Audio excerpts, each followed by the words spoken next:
주님께서 여러분과 함께 마테오가 전한 거룩한 복음입니다. 그 무렵 세례자 요한이 나타나 유다 광야에서 이렇게 선포하였다. 회개하여라, 하늘나라가 가까이 왔다. 요한은 이사야 예언자가 말한 바로 그 사람이다. 이사야는 이렇게 말하였다. 광야에서 외치는 이의 소리, 너희는 주님의 길을 마련하여라. 그분의 길을 곧게 내어라. 요한은 낙타털로 된 옷을 입고 허리에 가죽띠를 둘렀다. 그의 음식은 메뚜기와 들꿀이었다. 그때 예루살렘과 온 유다와 요르단 부근 지방의 모든 사람이 그에게 나아가 자기 죄를 고백하며 요르단강에서 그에게 세례를 받았다. 그러나 요한은 많은 바리사이와 사두가이가 자기에게 세례를 받으러 오는 것을 보고 그들에게 말하였다. 독사의 자식들아, 다가오는 진노를 피하라고 누가 너희에게 일러주더냐? 회개에 합당한 열매를 맺어라. 그리고 우리는 아브라함을 조상으로 모시고 있다고 말할 생각일랑 하지 마라. 내가 너희에게 말하는데 하느님께서는 이 돌들로도 아브라함의 자녀들을 만드실 수 있다. 도끼가 이미 나무 뿌리에 닿아 있다. 좋은 열매를 맺지 않는 나무는 모두 찝혀서 불 속에 던져진다. 나는 너희를 회개시키려고 물로 세례를 준다. 그러나 내 뒤에 오시는 분은 나보다 더 큰 능력을 지니신 분이시다. 나는 그분의 신발을 들고 다닐 자격조차 없다. 그분께서는 너희에게 성령과 불로 세례를 주실 것이다. 또 손에 키를 드시고 당신의 타작마당을 깨끗하게 하시어 알곡은 곳간에 모아들이시고 쭉정이는 꺼지지 않는 불에 태워버리실 것이다. 주님의 말씀입니다.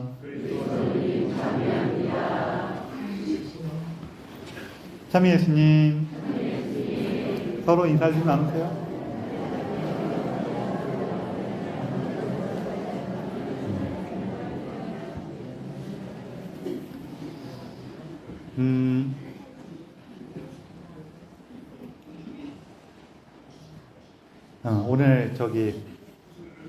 오늘이 원래는 암브로시오 성인 축일이에요. 근데 오늘 주일이어서 축일을 하지 않고 대림 2주일 미사를 봉헌하는데, 암브로시오 성인 얘기 중에서 한 가지 이야기만 할게요. 이 암브로시오 성인은 원래 귀족 집안에 태어나갖고 제대로 출세 코스를 쭉 거쳤어요. 로마의 상류층은 쭉 가는 코스가 있어요. 다 거쳐갖고 그 당시 밀라노의 집정관이 됐어요. 그러니까 밀라노 시장 같은 건데, 이 시절에는 황제가 로마 제국을 로마시에서 다스리질 않고 밀라노에서 다스리고 있을 때예요. 그러니까 황제가 있는 곳이니까 수도가 밀라노가 된 거죠.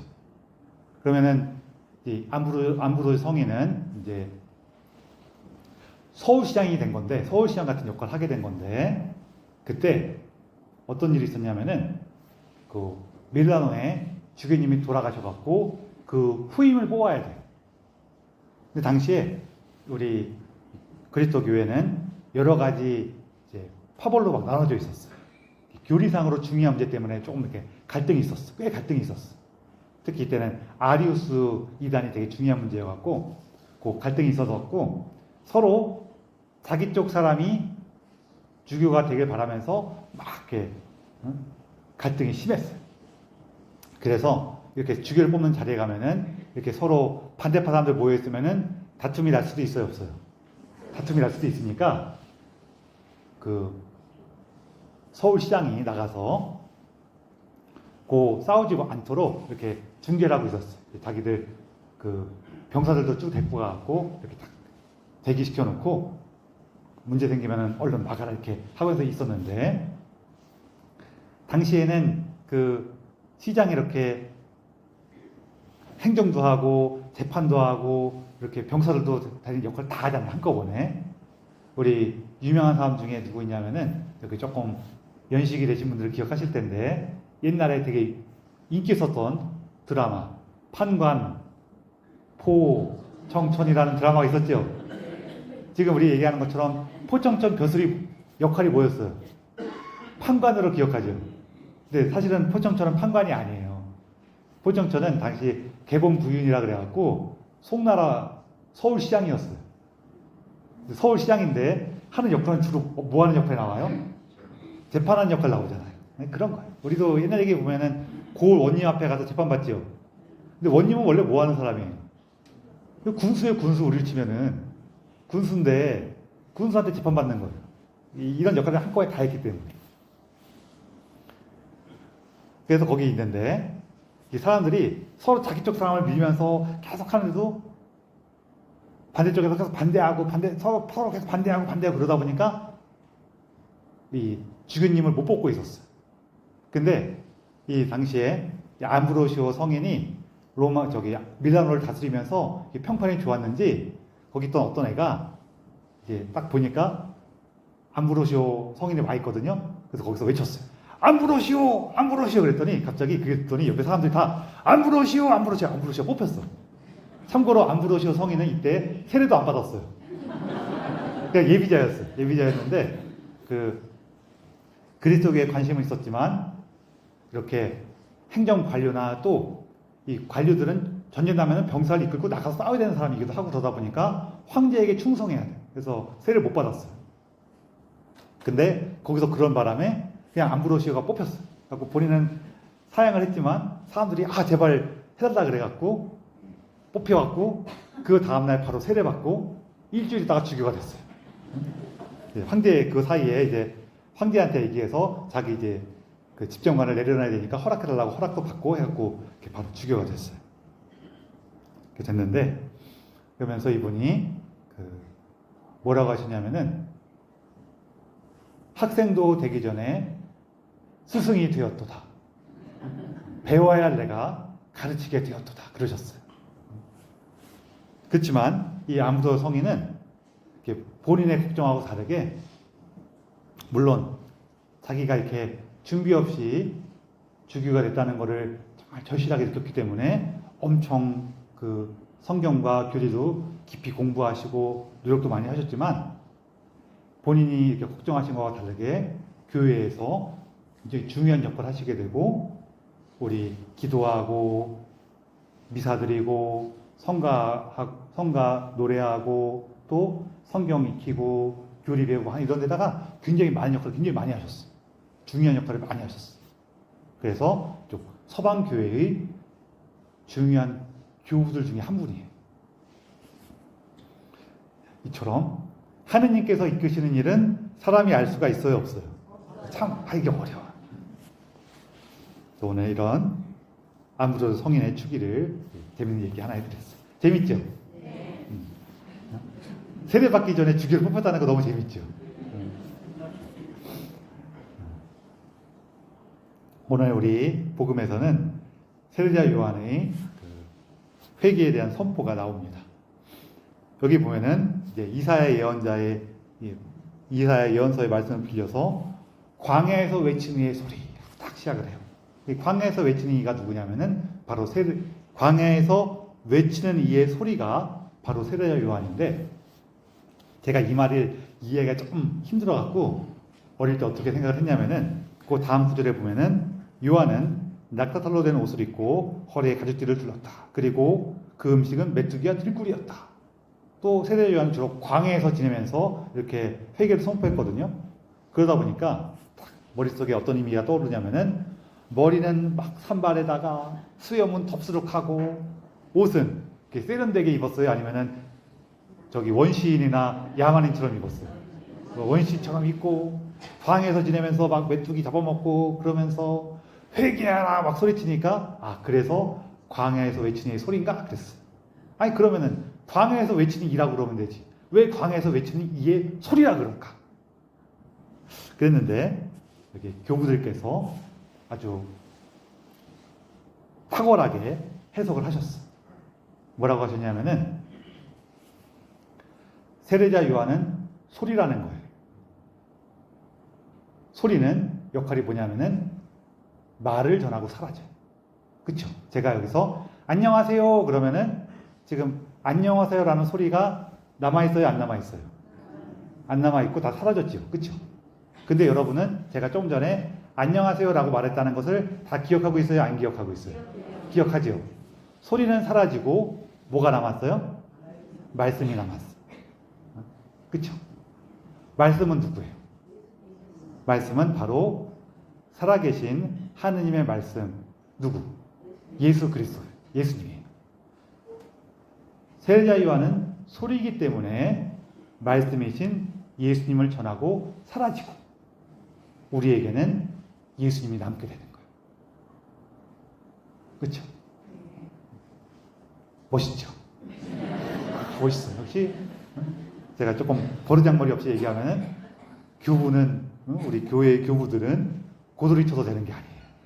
이렇게 굳은 믿음과 너무 얘기하고 나서도 너무 버르장머리 없이 얘기한 것 같아요. 좀 그래요. 하느님에 대한 깊은 믿음과 그 말씀에 대한 사랑에서 되는 거예요. 그러면서 이스라엘은 또 전통적으로 어떻게 생각한 게 있었냐면요. 이스라엘 사람들은 자기가 뭔가 잘 나가고 잘 훌륭하게 살고 있을 때에는 떵떵거리며 살다가 그렇게 살다 보면은 문제가 생길까요? 안 생길까요? 문제가 생겨갖고 뭔가 어려움을 겪거나 힘들어지면은 하느님을 찾는데 특히 이렇게 하느님을 다시 찾고 만나는 자리가 어디예요? 광야예요. 그렇죠? 모세도 광야에서 하느님을 만났고 엘리야 예언자도 광야에서 하느님을 다시 만나요. 계속 하느님을 다시 만나는 자리는 광야예요. 그래서 광야에서 우리를 기다리시고 우리를 다시 만나주시는 분은 누구예요? 하느님이시죠. 그래서 광야에서 외치는 분은 사실은 하느님이에요. 세례자 요한은 그 하느님의 소리인 거죠. 그리고 그 말씀은 예수님이시고. 그러면서 이 세례자 요한이 자신의 소리로서의 사명을 다할 수 있었던 것은 사실 세례자 요한이 겸손했기 때문이에요.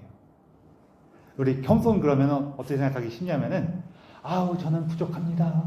저는 보잘것없습니다. 저는 약한 사람입니다. 이러는 거를 이렇게 자기를 이렇게 낮추는 거를 겸손이라고 생각할 수가 있는데요. 사실 우리 성경에서 얘기하는 겸손은 조금 달라요. 성경에서 보면은 겸손한 자의 가장 대표적인 표상으로 누구를 세울까요? 여러분이 다 아는 사람이 누구요? 성모님. 성모님도 맞고. 근데 성모님도 똑같아요. 누굴 얘기하냐면요. 모세를 얘기해요. 모세. 근데 모세 여러분 생각해 보면은 모세는 어때요? 이렇게 저는 아무것도 못합니다. 이런 사람이 아니면은 되게 리더십이 있는 사람이에요. 근데 왜 겸손하다 그럴까요? 뭐냐면은 하느님께서 주신 사명에 충실한 사람을 겸손하라 그래요. 그렇잖아요. 하느님께서 네가 이것을 하여라 그러는데 저는 못합니다. 그러면은 하느님이 맞단 얘기예요? 내가 맞단 얘기예요? 하느님께서 너 이거 좀 해라 그러시는데 저는 못합니다. 죽어도 못합니다. 저는 그거 할 사람이 아니에요. 이러면은 그래서 좀 해. 그러면 어떻게 제가 합니까? 이러면은 이거 겸손한 사람이에요? 아니면은 하느님보다 지가 맞다고 우기는 사람이에요? 지가 맞다고 우기는 사람이라. 성모님도 그렇죠. 그거 할 수 있는 거예요? 그거 되는 겁니까? 전 제가 생각하기에는 이거 안 될 것 같은데요? 근데도 천사의 말을 듣고 마지막에 뭐라 그래요? 그대로 이루어지길 바랍니다. 하느님의 말씀대로. 그러니까 하느님께 말씀을 따르고 하느님께 순명하는 사람이 겸손한 사람인 거예요. 세례자 요한 뭐라 그러냐면은 저는 그분의 신발을 들고 다닐 자격조차 없습니다. 라고 얘기해요. 이게 그 신발 들고 다니는 허드렛 일을 할 만한 그런 사람도 되지 못합니다라고 자기를 낮추는 걸로 이해할 수도 있지만 이게 또 한 가지 재밌는 얘기가 있어요. 그냥 해설이 있는데 이스라엘 전통에서는 신발을 전해주는 전통이 하나가 있었어. 룻기에 보면 나오는데 어떤 내용이냐면 이런 거예요. 예를 들어서 저희 누구라 그럴까? 뭐 아버지께 돌아가셨어요. 근데 아버지 돌아가셨으니까 그 유산을 정리하려고 봤더니 저기 아버지 고향에 시골에 땅이 한 1억 원짜리 땅이 있어. 그럼 좋아요, 안 좋아요? 그런데 보니까 거기에 그걸 담보로 1억짜리 빚이 있어 또. 그럼 이거 좋아요, 안 좋아요? 그냥 또이또이야, 그쵸? 받아도 되고 안 받아도 되고 막 그런 거예요, 말이에요. 그럼 이거 받을까요, 안 받을까요? 뭐 받을 수도 있고 안 받을 수도 있어요. 근데 받으려고 하고 봤더니 그거 받으면은 시골에 있는 농지기 때문에 가서 농사를 져야 된대. 그 농사를 안 지면은 벌금이 나온대. 근데 난 도시에 살면서 여기서 일을 하고 있어요. 그러면 그거 받아요, 안 받아요? 안 받는 게 속편하겠다 그런단 말이에요. 그러면서 딱 봤더니 우리 사촌 중에서 그 동네에서 농사 짓고 사는 친구가 있어. 그러면 내가 가서 걔한테 야, 나는 이게 또이또이여서 안 받을 건데 너는 이거 도움 되니? 그럼 이렇게 시골에서 농사 짓는 사람은 또이또이여도 좀 땅 많이 농사 지을 수 있으면 좋아요, 안 좋아요? 좋을 수도 있어. 그래서 그 친구는 난 좋지 그러면서 받을 수도 있단 말이에요. 그럴 때 내가 받을 몫이었는데 너한테 넘겨줄게 라고 하는 증거로 뭘 하냐면은 신발을 벗어줬어요. 그래서 그 마을에 가갖고 동네 어르신들 다 나오세요 하면서 이제 막걸리 한 사접씩 대접하면서 제가 이렇게 신발을 건네줍니다라고 보여주고 증인이 돼주세요 하면은 넘어가는 거예요. 이런 규칙이 있었어. 그래갖고 여기 세례자 요한이 저는 그분의 신발을 들고 갈 자격이 없습니다라고 얘기하는 거는 메시아께서 받을 몫은 그분의 몫이고 나는 그분한테 이 몫을 넘겨받을 자격이 없습니다. 라고 얘기하는 거예요. 어때요? 나름 원투가 있어요, 없어요? 나름 일리가 있죠. 아니, 원투가 1, 2예요, 1, 2. 나름 일리가 있단 말이에요. 세례자 요한은 메시아의 몫은 그것은 예수님의 것이고 나는 그분의 길을 준비하는 소리일 뿐이다 라고 하신 거예요. 이처럼 자기의 사명을 마주하고 하느님께 주신 그 소명에 응답하는 삶이 겸손한 거란 말이에요. 그런데 이 모습은 사실은 세례자 요한에게만 필요한 게 아니라 우리에게도 똑같아요. 왜? 우리도 세례자 요한처럼 소리지요. 소리의 특징은 언젠가는 사라진다는 거예요. 우리 한 100년 지나면은 여기 살아있을 사람 있어요, 없어요? 없어요. 저는 한 1000년은 살 것 같습니다. 그러세요? 힘들어요. 저기 유아실에 있는 꼬마애들 한 100년 살지도 몰라. 그냥 거의 없을 거예요. 한 2, 300년 지나잖아요? 그 우리를 기억하는 사람도 없을 거예요. 아마도. 그처럼 우리도 사라져요. 그런데 이처럼 사라지는 소리라고 하더라도 모든 소리가 똑같은 건 아니에요. 소리는 뭐에 따라서 그 소리의 가치가 결정될까요? 그 소리가 어떤 말씀을 담았느냐에 따라서 그 가치가 결정돼요. 제가 여기서 여러분 사랑합니다 라고 말하는 거하고 뭐라 그럴까? 미우니까 다 꺼지세요 라고 말하는 거하고 똑같은 소리지만 둘이 똑같아요, 달라요? 달라요. 왜 달라요? 어떤 말씀을 담고 있느냐에 따라서 달라지죠. 우리의 삶은 소리예요. 그럼 나는 이 소리인 내 삶에 뭐를 담고 싶은가? 뭘 담고 싶은가? 내가 기쁨을 담으면은 내 가치는 기쁨이 돼요. 내가 사랑을 전한다면은 내가 가는 곳에 사랑이 남을 거예요. 내가 예수님과 함께하는 기쁨을 남긴다면은 우리는 예수님과 함께 영원히 살게 될 겁니다. 반면에 내가 미움을 전하면은 내 가치는 뭐예요? 미움이에요. 내가 다툼과 두려움을 남겨놓으면은 두려움이 남을 거예요. 내가 좌절과 허무함을 전하게 되면 어떻게 돼요? 허무하게 사라지는 거지. 그래서 우리가 담는 것은 우리 삶은 하느님께서 나에게 담아주는 그 삶에 응답하는 거예요. 이처럼 우리는 소리처럼 약한 사람이라는 걸 같이 기억함과 동시에 예수님께서 나에게 담아주는 그 삶에 응답할 때 거기서 우리 삶이 결정되는구나 하는 거예요. 이 연약함과 하나님께 주는 은총이 같이 있게 돼요. 특히 우리 삶을 딱 돌아보면은 어때요? 우리가 부족한 모습도 있었고 약한 모습도 있었고 어리석은 모습도 있었고 막 그랬죠. 아유 아닙니다. 저는 항상 훌륭하게 살았습니다. 저만큼만 살라고 그러세요. 그러세요? 그러신 분이 계시다면 축하드립니다. 우리 부족함이 늘 있단 말이에요. 근데 한편으로 돌아보면은 이렇게 부족한 나임에도 불구하고 제법 멋진 일들을 하고 사셨죠. 안 하셨어요? 했어요. 좋은 것들 많이 있었어요. 그건 어떻게 된 거예요? 부족한 내가 어떻게 그렇게 멋진 일들을 할 수 있었어요? 하느님께서 채워주신 거죠. 저도 그래요. 저도 요거는 제가 함부로 말씀드리면 되게 조심스럽긴 한데 저하고 같이 살면서 그래도 기쁘시죠? 네. 감사합니다.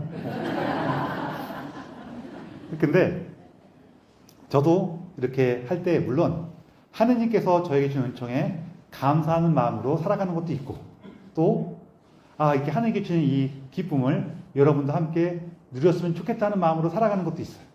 근데 한편으로는 마음속에 또 뭐도 있냐면은 그냥 책임과 의무지 뭐 그러면서 그냥 하는 것도 있고 또 한편으로는 그래도 내가 이렇게 열심히 하는 것처럼 애를 쓰면은 우리 신자들이 나를 훌륭한 신부님이라고 생각해 주지 않을까라는 마음도 있을까요? 없을까요? 맞는 말이긴 한데 그런 걸 이렇게 바로 대답하라 그랬어요. 조금 그래요. 맞아요. 그런 마음도 있어요. 그럼 이렇게 제가 완전해요? 아니면은 이렇게 불완전하고 모자란 것도 있어요. 불완전하고 모자란 것도 있죠. 그럼에도 불구하고 다행히 여러분들이 저하고 같이 살았더니 기쁘시다고 했죠. 너무 감사합니다. 이거 누가 채워주신 거예요? 하느님께서. 그래서 우리의 연약함과 우리의 부족함이 있을 때 우리의 연약함과 부족함에도 내가 하느님의 부르심에 응답하려고 그럴 때 그것은 누가 채워줘요? 하느님께서 채워주시는 거예요. 그래서 바로 이것이 우리가 예수님을 준비하는 회개의 삶입니다. 여러분이 기쁘시다고 얘기해 주니까 저도 모르게 눈물이 조금 찔끔 감사합니다. 그래서 항상 이렇게 우리의 부족함이 있는 곳에서 항상 하느님께서 그 부족함을 채워주시고 그 부족함을 당신의 은총으로 바꿔주셨구나 하는 것을 기억하고 다가오는 성탄절에 이처럼 예수님께서 또다시 우리에게 오셔서 우리의 삶에 기쁨과 생명을 채워주시겠구나라는 그 희망을 갖는 겁니다. 하느님께 감사하고 예수님과 함께하는 희망을 기다리며 이 기사를 봉헌합시다.